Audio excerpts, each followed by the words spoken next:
I got a lot of great recommendations and requests from you guys on the last video, and a lot of you want to hear about the undrafted free agents the Lions brought in this year. I thought I would break it down by group, starting the series off with ranking the 3 UDFA wide receivers we picked up this offseason: Jonathan Adams Jr., Javon McKinley, and Sage Surratt. Here's their RAS sheets. Now let's get it started with number 3. As my third ranked wideout, we have Javon McKinley out of Notre Dame. At 6'2", 215 pounds, he was offered a $100,000 deal to come to Detroit. First 20 minutes of this half to extend the lead. To the 21, it's booked. Goes to McKinley, he's got space, and Javon McKinley, good cut inside, to the goal line and in. McKinley ruled breaking the plane, and with a touchdown. In 2020, he led his team with 717 receiving yards and 42 receptions, while picking up 3 touchdowns in that time. Here's a couple of things I'll mention quickly on what dropped him to 3. He has potential character issues, only has 1 season as a starter, and has a lack of acceleration out of the snap or after catches. Straight out of the gate, I believe these other 2 receivers look more NFL ready than McKinley. He's got another one. Notre Dame touchdown. Javon McKinley's 3rd of the game. All of that being said, he does look like a solid receiver who can make good adjustments, seems to have good tracking, and is strong enough to give himself space against the DB. He's going to need to use this a lot in the pros. NFL receivers can be covered by linebackers here, which are just turning into large DBs themselves. Looking to throw on first down, took a peek downfield, and now he will launch for McKinley, who's got it.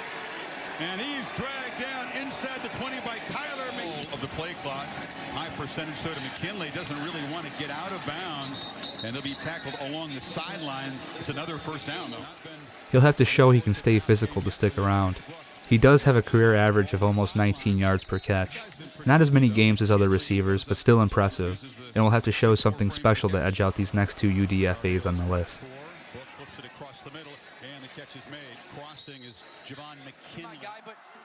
I want to stress here that the first and second spot are extremely close, but taking number 2 is Sage Surratt out of Wake Forest.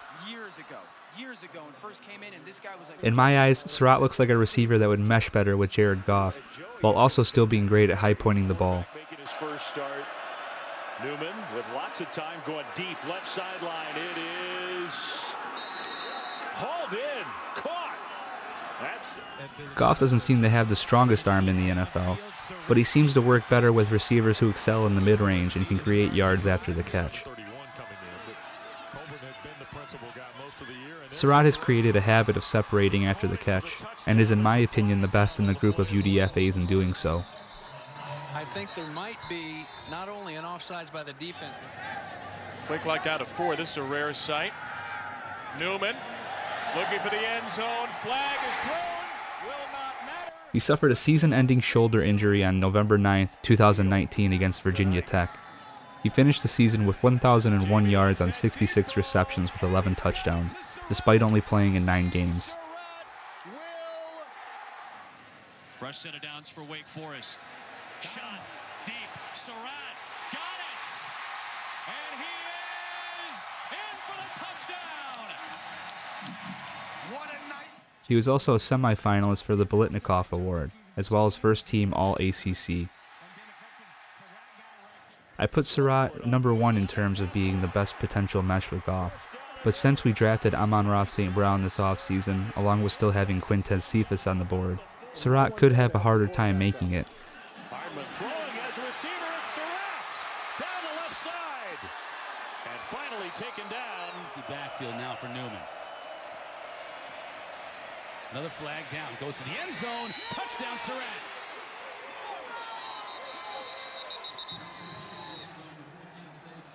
Well, At the number 1 spot, we have Jonathan Adams Jr. out of Arkansas State.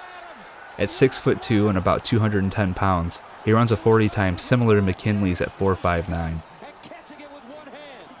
When watching his tape, he obviously has an incredible vertical and an ability to pull in those high-pointed balls.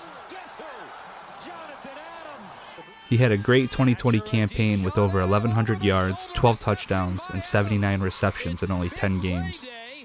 Where he really showed his best is when making those tough contested catches.